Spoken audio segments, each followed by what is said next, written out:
Hello, good evening, good morning, good afternoon, and welcome back to the Forza Italian Football Podcast. I'm back in the host seat, Conor Clancy. I'm joined by Vito Doria. Vito, hello. Hello, Connor.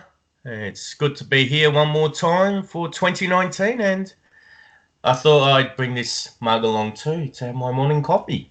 It's important to have that mug on the podcast. One of us is obliged each week to do it. I've not got mine this week as I've changed locations.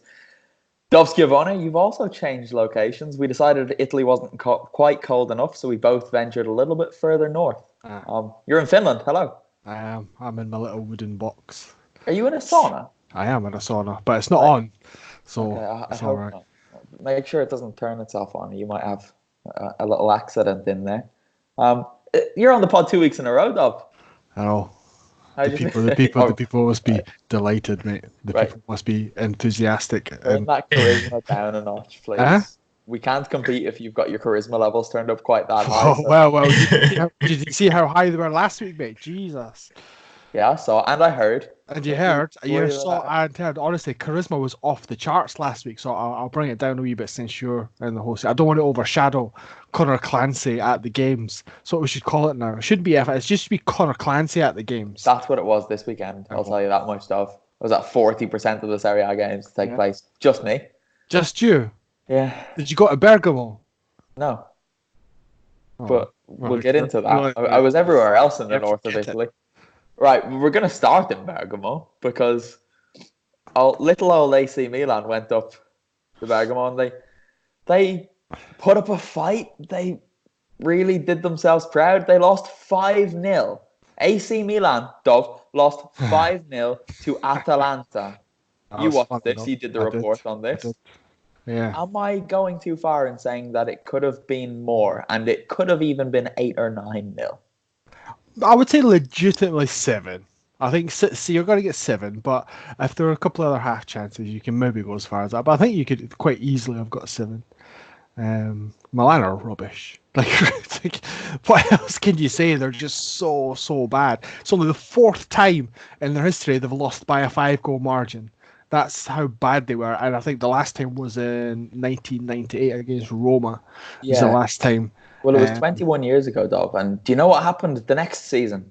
Did they win the league? They did. They did win the league. So Milan fans, it's okay. It's You're going to win the league next year, right? They'll maybe win the bottom half of the league, but that's all they're going to win in terms of a league because they're rubbish. I can't remember if I mentioned it last week or not, but I'm sure you guys have spoken about it. They're just a mess from top to bottom. They don't have owners. Their owners are a hedge fund, right? Their directors are Maldini and Boban, who don't really have any experience of being directors at a club. And apparently after Boban's comments following the Atalanta game where he said it takes more than 6 months to build a kind of what's they say, a club like Berlusconi did. Apparently, Elliott management are a bit angry about that. The players are rubbish. They have a new coach every 8-9 months, and then a new coach brings in X amount of players. It just doesn't work. The club's are an absolute mess. And then apparently Donnarumma was apparently crying after the game. He's got to be thinking to himself, probably Romagnoli as well, like, what? Why are we even staying here? What's the point? Because Milan are going nowhere. And obviously Donnarumma was close. Like, you could see Donnarumma leaving, Romagnoli possibly because he changed agent to Mino Raiola. So you could see him going to Juve or something like that. Then what do? You start again. And I've seen somebody as well tweet that Milan need to start with young, hungry players. Like, they've got one of the youngest squads in the entire league as well. So there's not like they're playing 35-year-olds. They've literally got all these things that people want, and they're just rubbish. Yeah, one of their older players is Jack Benaventura is one of their older players, and he's had a contract in the summer. So he can go Conor Clancy. Well, we both know where I think he should go. I seen you trying to engineer. I heard you mention it last week. But in what, 8 days, he can speak to any club he wants for a free transfer in 8 days. And you should take Frank Kessie and Andrea Conti as well. Just bring them all know back. What? Well, Conti wouldn't be welcomed back in Bergamo after the way he left. But if Kessie went back to Atalanta, he'd be okay again. you get the feeling that Gasperini would coach him in a way that would make him useful to that team, and he would be able to contribute quite a lot, as we saw him do before under Gasperini. Well, he liked Papu Gomez's post, Conor Clancy. He's already putting the positive vibes out. Let's not be speaking about that, because I know you've got some controversial, joking opinions that we shouldn't say on air. But Vito, Dov spoke about Milan changing coach all the time. There's players being terrible, the backroom staff being a mess. Is it fixable? At the moment, I don't think it's fixable whatsoever. Pioli was an appointment that was frowned upon from the very start. A lot of these players have been criticised throughout this decade. And it goes to show that, when you're being run like this off the field, there doesn't seem to be many positive signs. I mean, months ago, there was a report that AC Milan were reporting at a bigger loss than usual off the pitch. So under the current management and current ownership, I cannot see them progressing on or off the pitch. I think at the end of the day, the real change has to be off the field, because then I reckon that's going to filter into the locker room and the squad. Most of these players, would they really do much better at other clubs? Perhaps maybe other provincial clubs, but very few of them. Maybe the aforementioned Donnarumma and Romagnoli could move to bigger teams, but that's really about all. Yeah. Or possibly Theo Hernandez. Who gets into that Juve team from Milan, Vito? Which players from Milan get into the Juve team, would get into the first team? I'll be honest, at this stage, no, not even Donnarumma, Romagnoli. Not with great confidence, no. Forget Juve. Which Would of they those? get Inter team? None. Yeah, Inter. Even go to Atalanta, right? They wouldn't get into that team. Donnarumma, okay. Romagnoli, okay. The others, I wouldn't even consider it, to be honest. Not Benacer, no. You don't have Benacer. Robert Krunic. No, I wouldn't be. Raman Krunic, no. You don't want Lucas Biglia. No, I think I'll pass on Lucas Biglia.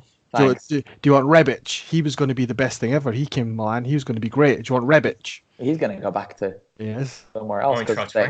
What about Rafael Leao? He goes and gets wasted after matches. Is this a thing? He went to the club with Calabria, and fair enough. They're on the Christmas holidays. Drinking and smoking after being beaten 5-0. Conor Clancy. Yeah, they want to forget about it. Outrage. So you would. What they should do is go to Cagliari with Nainggolan and have a great time, because they're allowed to do that down there. They'd all have a lovely time. Dov, you were speaking about how problematic everything at the club is. What's the first step they need to take to actually start fixing things? They need to get a new owner. They need to get an owner that actually cares. Have they not tried this? But obviously Yong Hong Lee was a bit of a charlatan. And essentially they've been repossessed, so they have an owner, but it's a hedge fund. It's not a person. They need a person in. They need not Berlusconi, but who's the guy that owns Louis Vuitton? He's apparently interested in buying the club for like €1 billion or something like that. If you get somebody who has a vision, has enough money, and can organise the non-sporting aspect of it, then yeah, great, you've got a chance. But they're not really. What are they worth? Like, this guy's going to spend €1 billion on a team that doesn't even have a stadium. This is the thing, right? Because if you're looking to invest in football, Milan aren't an attractive. Football is always a bad investment anyway. Yeah. But like Milan, in terms of assets, they've got Milanello. Okay, great. They've got the playing squad. Okay, great. But that's it. Yeah, well, you did a video with. Oh, they've got Casa Milan as well. They've got Casa Milan. That's a nice building. Yeah. But you did a video for the BBC talking about the stadium issue. Can you go into that? What do you want me to say? It's not going to happen. It is going to happen, but it's probably going to happen in about, by the time this podcast is doing its 50th anniversary or something like that. The bureaucracy and red tape and everything in Italy is basically gone against that. I think a week after the proposals were made by the architecture companies, the kind of community around San Siro had a meeting to see what their thoughts were, and they all said, no, we don't want a new building site on our doorstep for 4 years, even though that, and they were like, we want just to redevelop the San Siro, and not, well, maybe they did realise, but their logic just defies me. It's like the San Siro, to redevelop it would take 6 years, and it would be a building site on their doorstep. So it's a weird thing. Like, people have their nostalgia. The first tier is like, it's almost like a listed building because it's so old. I think it's built in 1926. So there's kind of all these factors in, and then the easiest comparison to make is Roma's stadium. That was supposed to be open by now. It's not even started getting built because of bureaucracy and red tape. And the same's going to happen in Milan. There's not going to be a new stadium anytime soon, or if there is, it's not going to be at San Siro. No, I'd agree with that. You and I both know how anything bureaucratic works in Italy as well. It takes a lot longer than it should, especially when it's on such a big scale. Vito, if we're looking at Milan coming into January, give me 3 areas they need to strengthen more than any other. Just 3? Yeah, just 3. Oh, that's extremely tough. Well, if you really have to limit it to 3, I would say I can get another centre-back to pair Romagnoli, because whoever else is there has not been overly impressive. I can another box-to-box midfielder who's competent on the ball, alongside who they've got there now. So, unfortunately, Paquetá hasn't really clicked on. So maybe someone else, someone who's got better ball control than Frank Kessie does. And possibly a right winger that's going to really put serious pressure on Suso, or force Suso to be benched, because Samuel Castillejo has rarely made any serious impact over the last 18 months. So if we're going to look at the other side of this, Atalanta were pretty good, weren't they? They were. What's his name? Robin Gosens. He was quite good. I quite liked him, and was it Castagna on the other side as well. They were owning it. And then Ilicic as well. He had one of his good games. He did. So they were all over the park. It's like watching them. It was interesting. That anytime Milan had the ball, particularly in their own half, they were on them. They had about 2 or 3 players kind of around it, kind of cut off any passing lanes Milan tried to have, and that kind of putting that pressure on Milan, and knowing how rubbish and how short of confidence they are, it really just scared them and made them make mistakes. And I think it was the second or third goal when Pasalic stole it in midfield and then laid off. I think it was maybe the second, where he laid off Ilicic. And it was just basically just putting pressure on the Milan midfield, and that was it, goal. It did actually look like at times that Atalanta had 1 or 2 or even 3 extra players on the pitch, because they were just all over them, like you say. Which is probably a bit of an indictment on Milan as much of it as it is praise for Atalanta. Papu Gomez, Vito, was given honorary citizenship in Bergamo, following in Gianpiero Gasparini's footsteps. Deserved. Well, absolutely. And it goes to show what an impact this latest Atalanta side has made in recent years, to have first Gasparini and then Papu get honorary citizenship in Bergamo. They haven't won a trophy yet, like the Coppa Italia, which they did back in 1963. But I think this side, for what it's done so far, is already going to be in the history of the club, because they've really exceeded expectations, and they weren't able to win the Coppa Italia this year. But I think also with the qualification for the round of 16 in the Champions League, I think that is just something out of the ordinary. And at the moment, I don't see a drop-off from La Dea just yet. And Papu Gomez is one of the main reasons for this recent run of success for the club. They're such a go. They're a team as well, and I think the stat that I tweeted out on the Twitter account, obviously, that only Man City have more players that have scored 5 or more goals in the top 5 European leagues this season. So you're looking for a team that score goals, a team that play together, like Atalanta, only behind City. That's good going. Yeah. Well, they've scored 43 goals in Serie A this season. Milan have scored 16. But they've got Piontek, Conor They Clancy. do. They've got Piontek, and they've got Rafael Leao, and Yep. who else have they got that's up front? Rebic. I forgot Rebic. I mentioned Rebic again. Yep. Great striker. Anyway, Milan fans, you can start listening again. We're gonna. And Zlatan's leave coming Milan. back as well. Conor Clancy. They'll have Zlatan. So No, he's going to go to Everton and play with Carlo Ancelotti. he's got to retire. Yeah, he probably is, isn't he? He probably is. But anyway, we will move on from that. The first game of this round took place on Wednesday evening because Juve were in Supercoppa Italiana action this weekend. So they went to Genoa on Wednesday. They beat Sampdoria 2-1. And I think Cristiano Ronaldo scored a goal or something, Dov. It was. I was there. I did FF at the games that day. I seen it with my own eyes. What happened? Did he jump up as high as you? He jumped really high. Not quite as high as me, but he jumped really high, and then headed it in. Great stuff. It sounds good. Is it apart from that, the game was all right, but it's like the people I think are getting a bit overexcited. One of our colleagues tried to make this the best goal of the season so far. Yeah, which actually. She was told off by, I think you and I both told her off about how stupid that is to have that the best goal of the season so far. But it was all right. Alexandro getting a trio of assists, so that was good. A trio of assists. Who's how that? do you Who's moving around? Vito, what are you doing? I can't see you anymore. Where's he gone? Yeah, I'm in the kitchen now. My Right, well, internet's no playing one up or cares about that. Dov, continue. Right.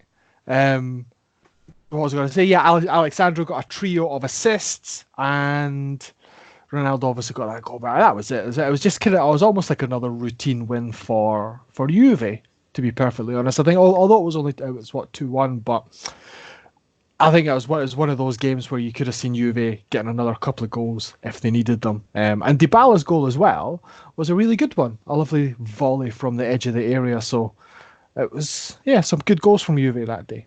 Paulo Dybala's been one of their best players this season. Actually, He him and has. Gonzalo Higuain, who they were desperate to get rid of in the summer. Yeah, I think he's been their best player. I think Dybala is absolutely after all the stuff that happened last season with him not being in the team and not really working well with Ronaldo, to this season, and obviously the summer as well with the potential moves and stuff like that. To this season, he's the key player in that team. Not Ronaldo, not Higuain, not Pjanic. But it's him. He's the one that makes them tick. He's the one that's scoring. He's the one that's setting up the other players. He's the one that's gonna starting the moves and things like that in the final third of the pitch. And it's a coup for them to have kept him, because if he went, then I think they'd have had a bit more of a difficult season than what they kind of have had at times so far. Yeah, Vito, well, Dybala's resurgence under Sarri, is that a systemic thing? So does Maurizio Sarri therefore deserve credit for finally getting the best out of Dybala again at Juve? Oh, absolutely. Although Dybala had a fantastic 2017-2018 season under Allegri, last season was a rather disappointing one, and it seemed that the relationship, at least from the outside looking in, was rather strained between Allegri and Dybala. I think the attacking principles of Sarri are very beneficial to the team and to Dybala in particular. The way he's playing now is a bit closer to goal, but he can still contribute in the build-up play. And I reckon as the season progresses, we'll see Dybala get better and better. And he's already having a fantastic season as it is. Well, look at the league table. Juve are on 42 points, 17 games, 13 wins, 3 draws, 1 loss. And there's another team with an identical record. It's Inter. They're still up there. 42 points, 17 games, 13 wins, 3 draws, 1 defeat. Dov, you were also at this game. They beat Genoa 4-0. They like beating Genoa. Roberto Gagliardini in particular loves playing Genoa. Business as usual. Genoa are rubbish. like we talk about Milan being rubbish and others, but honestly, Genoa are really, really bad. Obviously, they're now, after the weekend's games, they're bottom of Serie A. And you're just really wondering like how they are going to get themselves out of the mess they're in. And the weird thing is that I think the first two rounds of the season, I thought, wow, this team's actually got something. They're going to get. I think I even tipped them to do mid-table, something like that, possibly even Europa League. And since then, they've been horrendous. They've got injuries, fair enough, but obviously Thiago Motta was supposed to come in and implement this weird.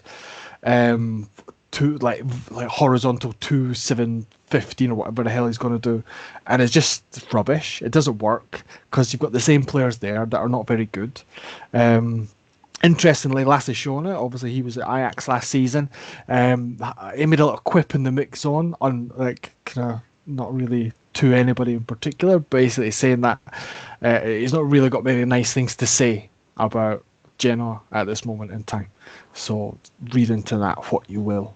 Yeah, well, you say you saw them earlier in the season and they looked all right. I saw them in Parma in week 8 and they got pumped 5-0. And I remember saying on the pod, they were horrid, like really, really bad.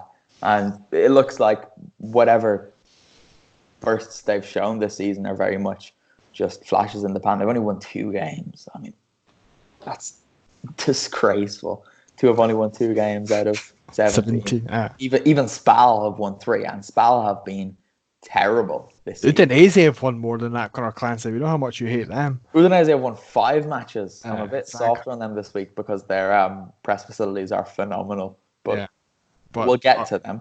Inter were good though. Lukaku smashed it. Lukaku. And your man Esposito, the second youngest Inter player ever to score in Serie A, and obviously we've got to mention Lukaku giving him the penalty as well, because obviously Lukaku would normally have taken it, and that would give him his second goal, and obviously eventually they got his hat trick. But Esposito started his first start as well, and big Romelu handed him the ball, and he tucked it away, and he went crying to his mummy. Look, everyone's talking about how great a guy Romelu Lukaku is, and I don't disagree with that, but there's a but, Vito. You listen to this, but. No. That's done. So we'll just leave that to everyone on Twitter because I love Lukaku, nice guy, intelligent, all of that. But Esposito, because that was his first goal, and he's played quite a few times this season, Dov, and there's a talent there. But should he have maybe scored already this season? Maybe. I can't think of any massive chances that he's missed, to be honest. There's probably maybe been 1 or 2, but there's nothing that comes off the top of my head. He's 17. How many 17-year-olds did we like? You can go back and say he's going to be the next big thing. He's 17 years old, and essentially nothing has come of it. I thought obviously Inter are looking for a striker in January. That's going to limit his opportunities even further. And he's not done anything to say, right, he should be starting in the team every week. Maybe if he's patient next season or whatever, he could get some more game times. But I can see him at some point, he'll be out on loan. And then depending on how he does out on loan, that'll see how he does at Inter after that. There's nothing that I've seen I'm thinking, wow, this kid's really, really good, if you know what I mean. For his sake, that's probably a good thing that he's not having all this heaped onto him so early on. But we'll move on. The last game I was at this weekend, the last of my 4, was in the stunning little town Reggio Emilia. Oh, lovely place. Vito, have you been to Reggio Emilia? Actually, I have not. I've only just been past it on the train. You should go to it, mate. It's the loveliest little town in Italy. It's quaint and beautiful. Vito, I'll probably just go there for food. Don't. It's a hole. You've no reason to go to Reggio Emilia. The food's all right. They invented the tricolour and they don't let anyone forget about it. But Sassuolo play there, interestingly, given that they're from another village in another province in the same region. But they do. And they went 1-0 up against Napoli, but Napoli came back for...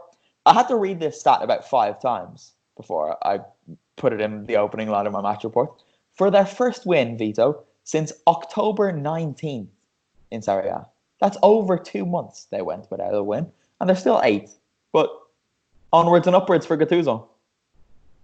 Well, at least it's a good sign for him now after losing to Parma last week. Obviously, the club needs the win after going that long without a league win.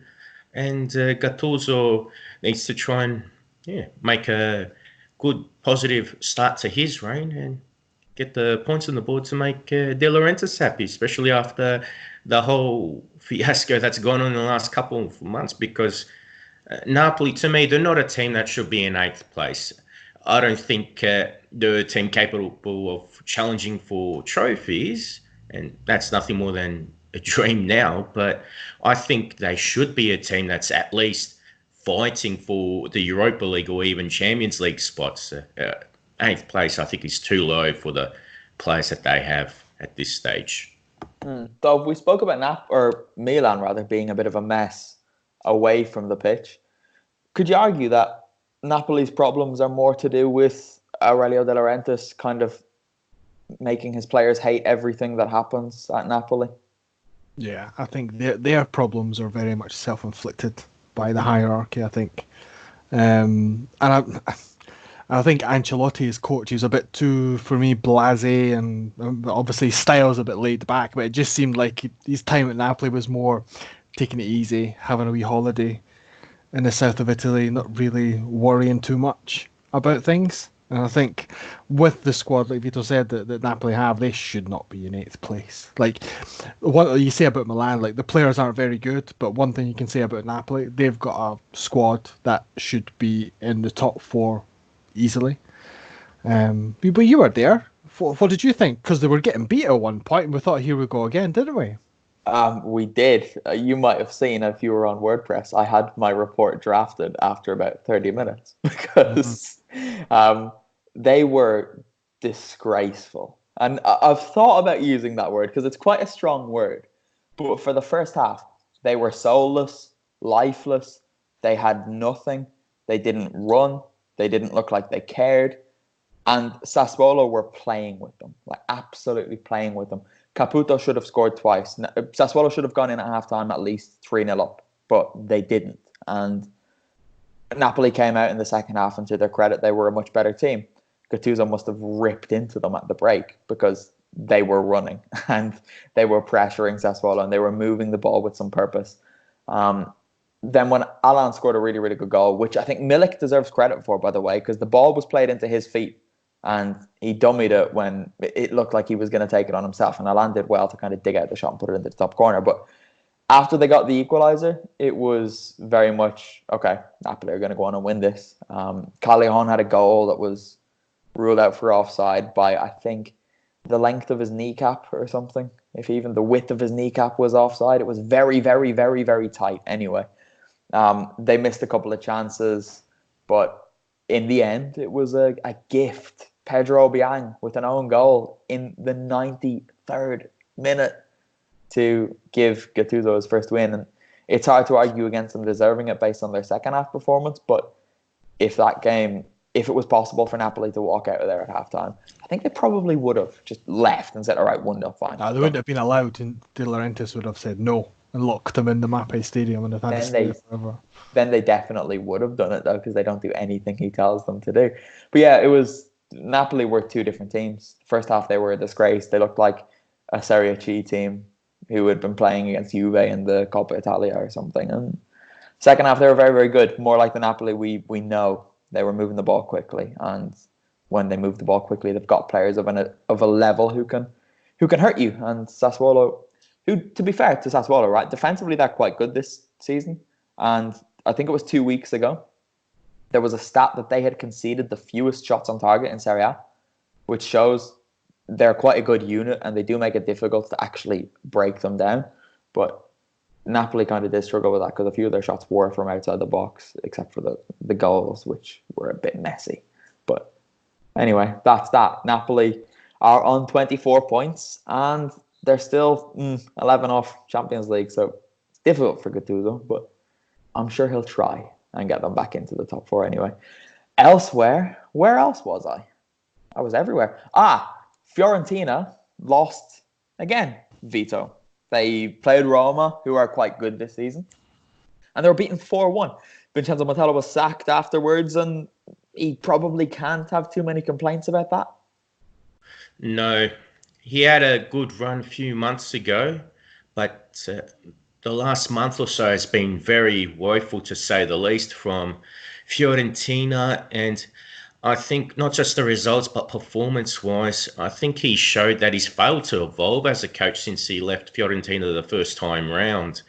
They're just far too pedestrian possession, and they're not a team that press a lot. I mean, they attack, but they're not a team that's going to charge the opponents down, compress the space, and limit passing options for the opposition. So, as much as I don't like to say it, I think it was a deserved sacking, but I don't think who they've replaced represents much of a long-term option, and that is Beppe Iachini. Yeah, it's a strange appointment, Vito, isn't it? It's strange considering his record overall as a coach. He's earned promotion to Serie A a few times, and there are some clubs where he's actually done reasonably well, but his last job was at Empoli, and he was sacked from them because he couldn't get them out of the relegation zone. They had to bring back Andrea Azzoli, and they had a good run near the end, but it wasn't enough to survive relegation. So I think it represents a big risk, but the one positive is that he played for the club in the early 90s. So although the atmosphere will be much different to 25, 30 years ago, at least he is someone that's familiar with the city and maybe can use his motivational skills to fire up the players until the end of the season.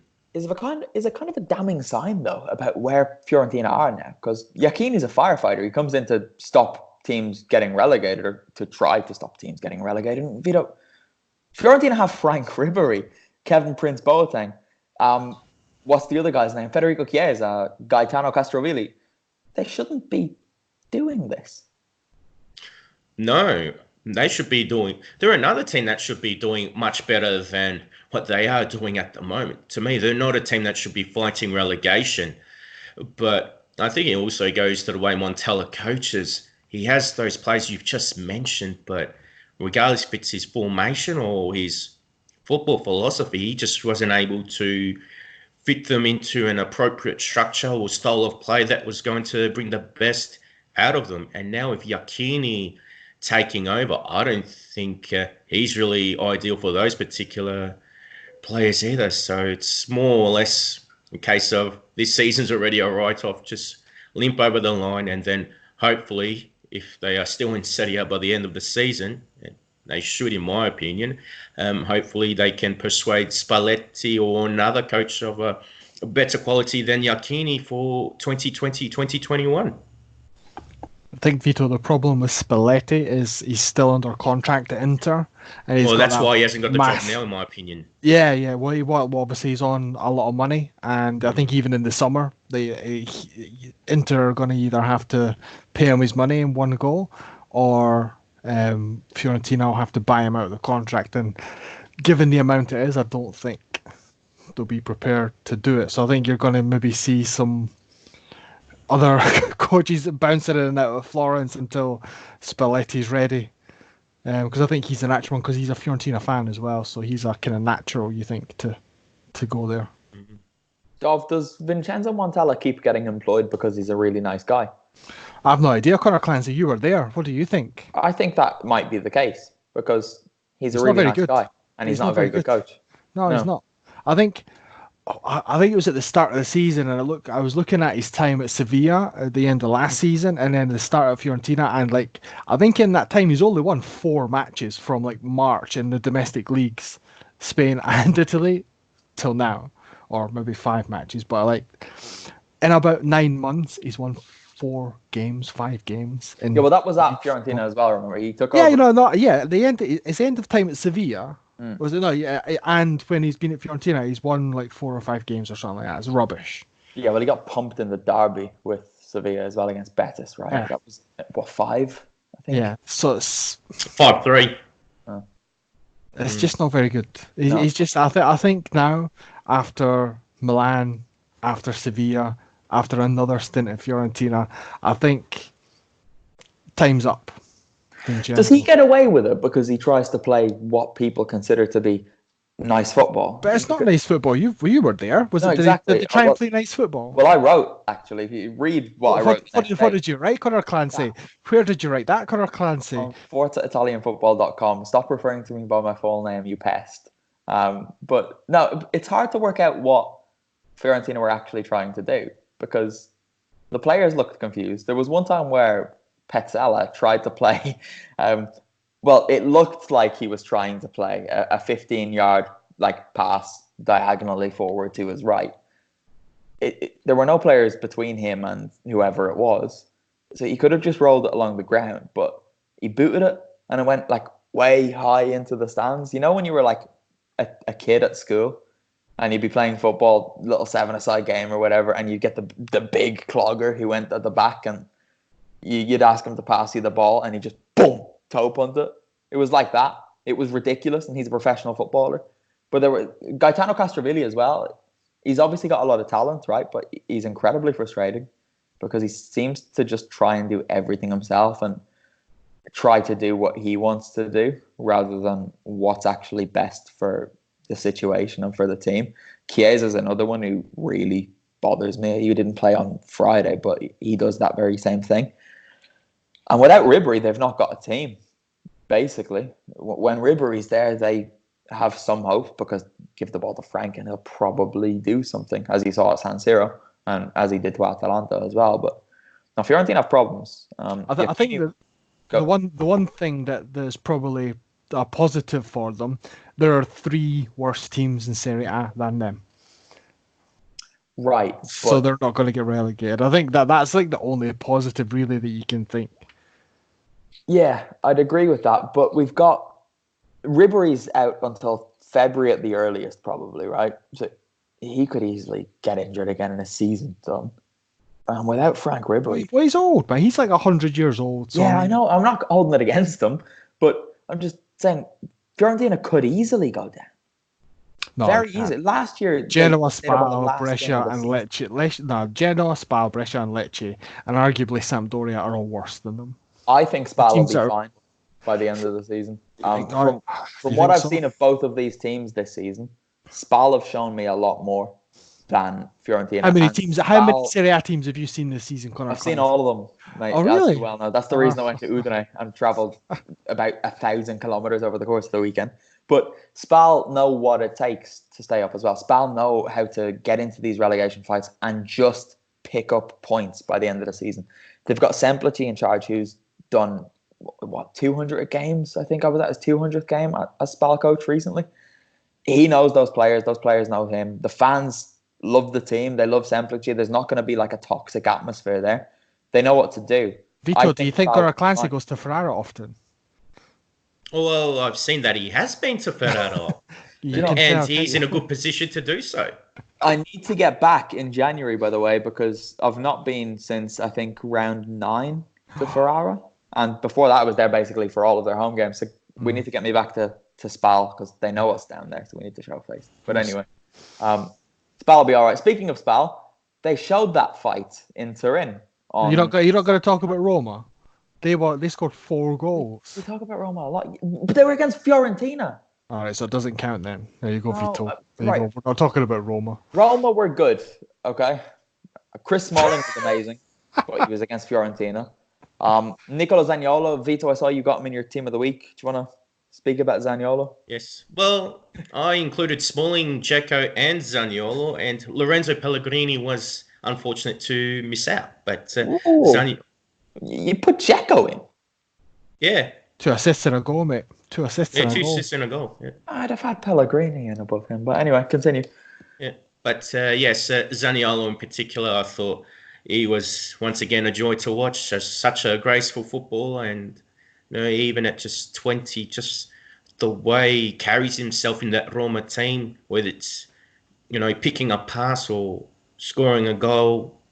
Again, it's another one to the collection of already fine performances that he's had so far with the Giallorossi. Kolarov, great. Beautiful free kick. If that was Messi, it would go viral. He's such a dick as well, though. It's great. It's these little things that he knows just gets everyone in the stadium really annoyed with him. and then he just scores the goal and stands and turns around like, what are you going to do? But that free kick was stunning. His free kicks are one of the best things in Serie A. SPAL, they beat Torino 2-1, came from behind. A big win for them. Vito, you can talk about this.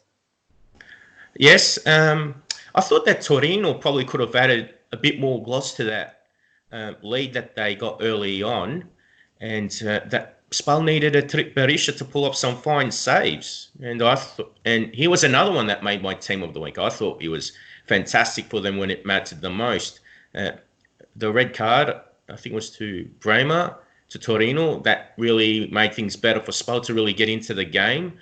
But I think there's three standouts for SPAL who really made the difference in that win were Berisha with his saves, as I said. Gabriel Strefezza, he's usually played on the right side, but in this game he moved to the left, and I thought it was superb. He got the equaliser, but I thought whenever he touched the ball, he was just electrifying. And if he can be utilised more by Semplici, I think he'll be another revelation for them. And then, of course, Andrea Petagna. He scored the winner, but I thought his all-round performance in that game was fantastic. And again, he's another one that was unlucky to miss my team of the week, because I thought it showed what he's about. He's tall. He got the goal with a header, and obviously he's tall enough, but he's got that physical presence. He's got the work ethic, and for a rather, tall and solid player, he's got very good ball control. He just needs to be more confident and have more self-belief. Otherwise, he can be a much more devastating centre forward than what he is. This was his thing at Atalanta. He was always genuinely one of the better performers every week, but he couldn't score. So Atalanta needed someone to actually take the chances they were creating, which they got in Zapata. But Petagna did everything except for score, and his work rate was so appreciated, and they still like him there now because of this. But yeah, I think Petagna is a very, very good player. I know we've had discussions about this on the pod, but the big man is going to help them stay up. But I'm glad you mentioned Strefezza, because he has been very good this year. That was his first goal in Serie A, but he's been probably their most creative outlet. The player who has come the closest to giving them what they lost when Lazzari went to Lazio. And yeah, I think he's going to be important for them. I knew you'd like him, Vito, because he reminds me a bit of Riccardo Orsolini in the way he can be really maddening and really frustrating, but he's got something about him. He's quick, he's tricky, he is probably a nightmare to play against, and he's another one. He's a little bit dirty, it's nice. I like that in a player. But we'll move up the table to a team who are sitting just outside of the European places. Parma, they're 2 points off Cagliari. Everyone's been singing Cagliari's praises this season. Parma are just 2 points behind them, Dov. No, they're more than that. They're 2 points off Cagliari. No, they've not. Cagliari have got 29 points. Yeah, they're 4 points off. Parma have got, yeah, there you go. Mathematics. That's Irish mathematics, everybody. Right, but 4 points still isn't very many. They've only won one game fewer than Cagliari.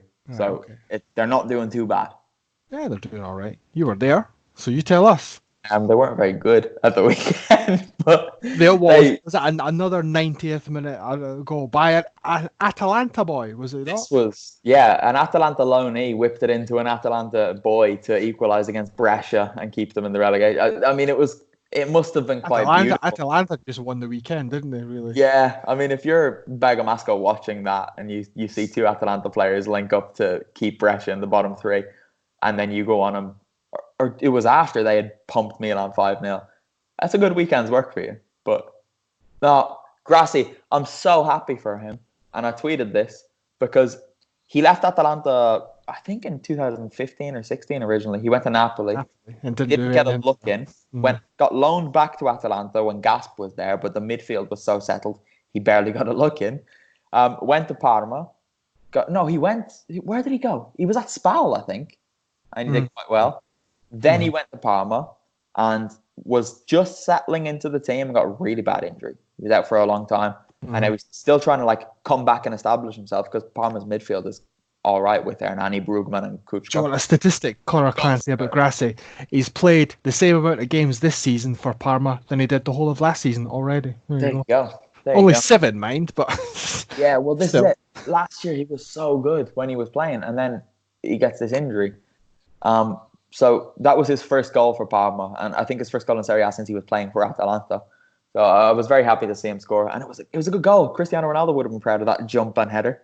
But the assist maker, he's unstoppable. Kulusevski. He does something in every game. Calm down, Conor Clancy. Unstoppable is a bit much. But no one's been able to stop him this season. It's the definition of unstoppable. Should we go and see the teams that have stopped Parma from scoring this season? Then we can see. Right, these are the unstoppable. I think he's made 11 assists in in all competitions. Maybe I think he's got 7 assists. 7 assists, maybe. Oh, it's 11 goals because he scored 4. So he's been involved in 11 goals. That's the one. He's 19. This is his first season playing professional football. It's not bad. That's all right, yeah. It's not bad. But yeah, you talk about him every week, so it's like everybody knows it. Even like he's getting attention in the UK and stuff because you watch sharp about him. So right, but I can't because he does it every week. This is the thing. I'm not just talking about him to talk about him. Every time I watch Parma play, I just end up thinking, oh, this guy's amazing because he does it every single week and he works really hard and I just love him. Oh, I really hope he doesn't leave Parma. All right. Jesus Christ. Going to the Tardini will be a lot more depressing if he's not there because I can't stick watching Gervinho and only Gervinho every week. But anyway, that'll do. Cagliari, they're everyone's favourite team this year, but they've now lost 2 games in a row after going 13 games unbeaten. And they lost against a team who aren't very good. Udinese. Robbed. How? Because Rolando Moran doesn't deserve to lose games. Well, he needs to coach them better then. They were coached just fine. João Pedro was just ready to get the comeback, and then Fofana ruined it. And then Pisacane was sent off at the end as well for no reason. Ridiculous. There was a very funny moment at this, actually. Dov, you've been to the Stadio Friuli as press, right? Dacia Arena, mate. It's a Dacia Arena. Dacia Arena, whatever. But you know the way the sky boxes are like directly above the press area? Mm-hmm. Well, the one directly above my seat was occupied by some Sardinians. And when Cagliari got their equaliser, there was a woman like leaning out. She opened the door, was leaning over, like giving the fingers, all the hand gestures to everybody, screaming obscenities. It was amazing. Because she knows the Cagliari were robbed, Conor Clancy. She knows. But then, about 30 seconds later, Udinese went and scored.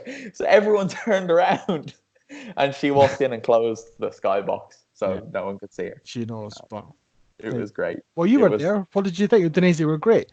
No, it was a really bad game. It was saved by the last bit of excitement towards the end. The quality was poor. Rodrigo de Paul is annoying because he's obviously got ability, but he's got problems. I mean, what kind of problems, Conor Clancy? He's got a bad attitude, it seems. You don't like his attitude? I think he's one of those that he thinks the world's against him.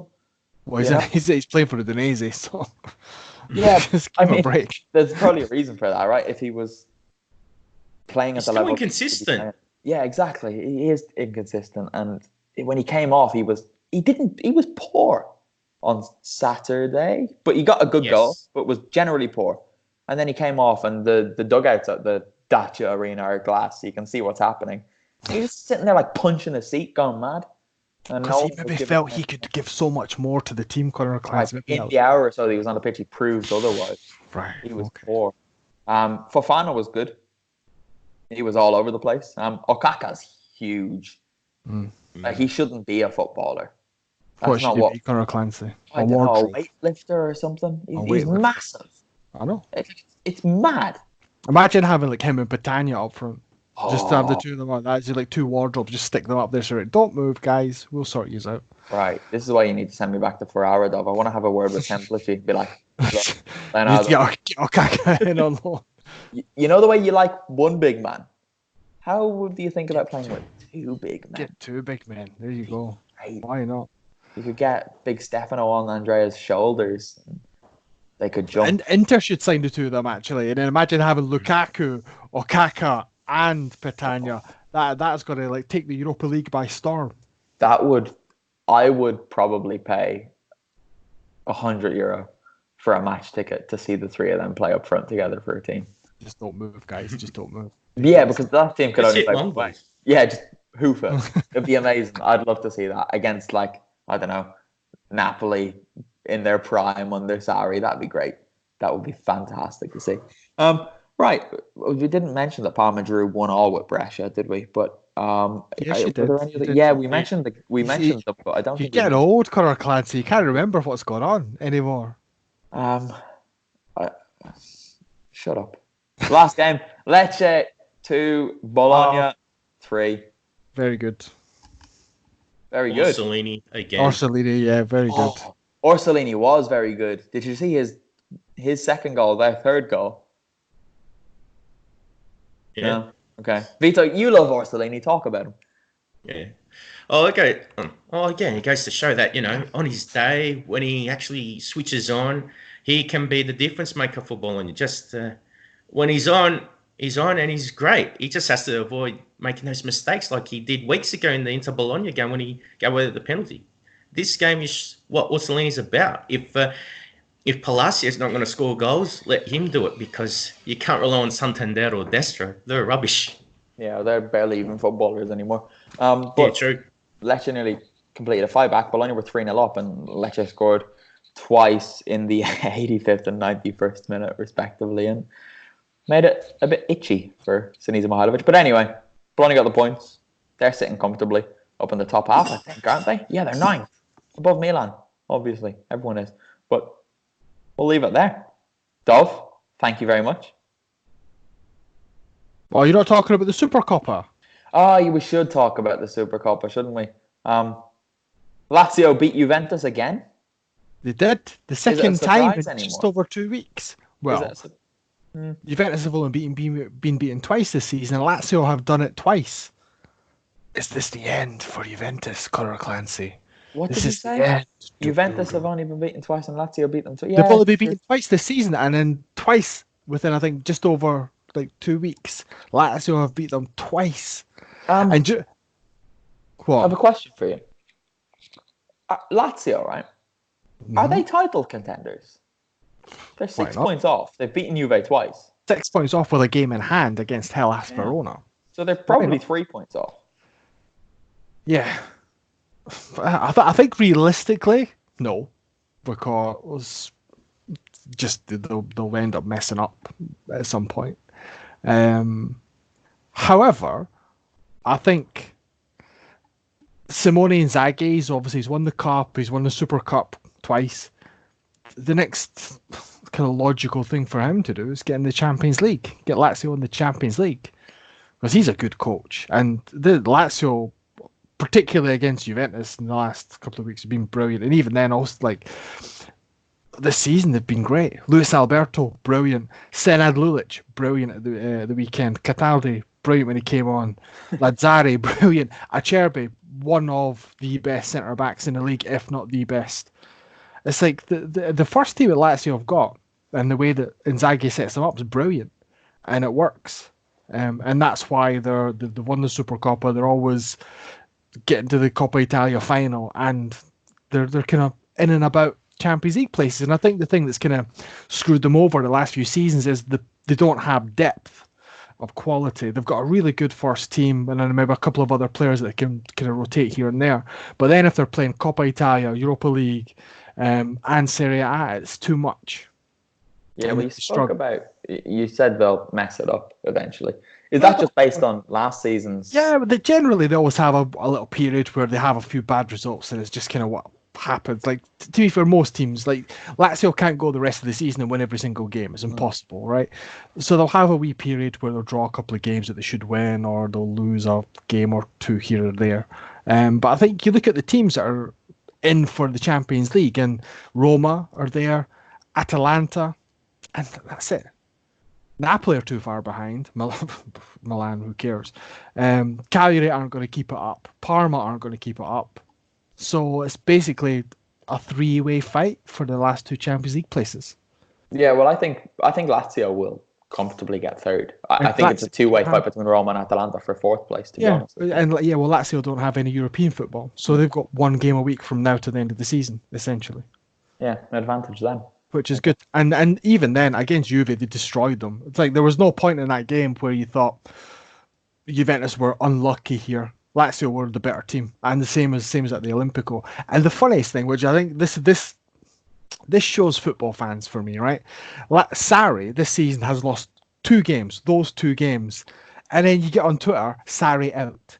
It's like, Jesus Christ, lads! It's like he's lost 2 games all season in all competitions, and one of them's the Supercoppa. Like, to be fair, the Supercoppa is not really a big trophy. Obviously, like for Lazio, maybe don't win stuff that often, then they can have bragging rights and stuff like that. But it's like for Juventus, they don't care about the Supercoppa. Let's be honest. Yeah, well, those knee-jerk reactions have been tweeting Sarri out before he even took charge of a game, right?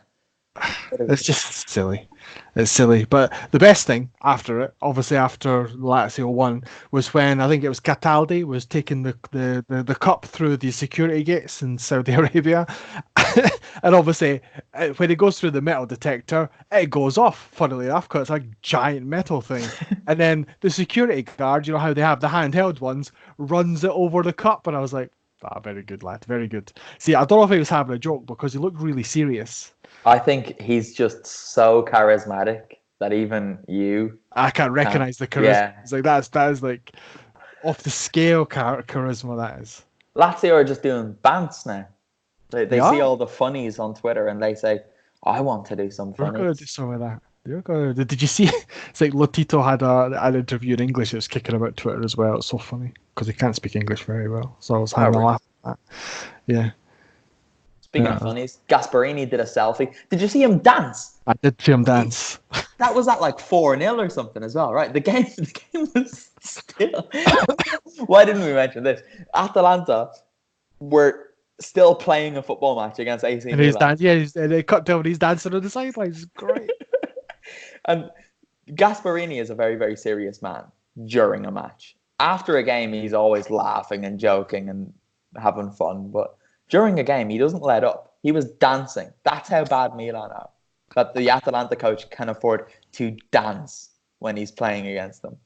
I mean, it's good. And then Luis Muriel walked onto the pitch, scored within 3 minutes, and he was dancing himself. But, who's the best dancer at Atalanta? Luis Muriel, Papu Gomez, or Gianpiero Gasparini? Still Papu. It is. He's got a song at least. He's got a song. You need Gasparini to do a song. Then you'll be fine. Like that would be hilarious. That would be good. Anyway, what a way to end 2019, guys. We're ending the decade on that. But anyway, Dov, thanks for coming on. Have a good Christmas. Have a good New Year. I'll see you in January. You will, indeed. Wonderful. Nice. Charisma. Vito, thanks for all your service this year. You're always here. You're always good. You're more charismatic than Dov. And I'll speak to you in January. Yes, thanks, Connor. Thanks for a great 2019. At least I saw you guys in person, which made it even better. And yeah, hopefully 2020 can be an improvement on this year. Yeah, here's hoping. And to all of our listeners who have stuck with us throughout the year, especially to you Milan fans who have suffered a little bit more than the others. Because you deserve it, Conor Clancy. You deserve all the crap you get off them. Your bias. Yeah. It's like, you're biased against Juve, you're biased against Milan, you're biased against Inter, you're biased against Lazio. Like, honestly, there's only I'm biased against Roma, Fiorentina. I'm very biased against Fiorentina. You're biased towards Atalanta. Everything Atalanta's great. Oh, let's do dancing like Papu's. Yeah. Like, honestly, 2020 better see a market change in your outlook on Serie A. Sorry, Milan Twitter, but otherwise, I will send Gattuso after you, and he will break your knees. I like Napoli. Milan Twitter is the worst place in the world. Twitter's the worst place in the world. Let's be honest. Yes, but especially Milan's little corner. But anyway, happy Christmas if you celebrate Christmas. If not, enjoy the next couple of weeks. We are not here next week. We're back the 6th and the 7th. They play, or the 5th and the 6th, whenever they play. It's weekend of January. 5th and 6th, Sunday, Monday, Epiphany. The Befana. Yeah. So we'll be back with you that Monday night, I suppose. And I'll have a different background. Yeah. I won't be in my house. I'll be in your house, though. Right. Anyway, bye. Well done. Say goodbye, Dov. No. Can't tell me what to do.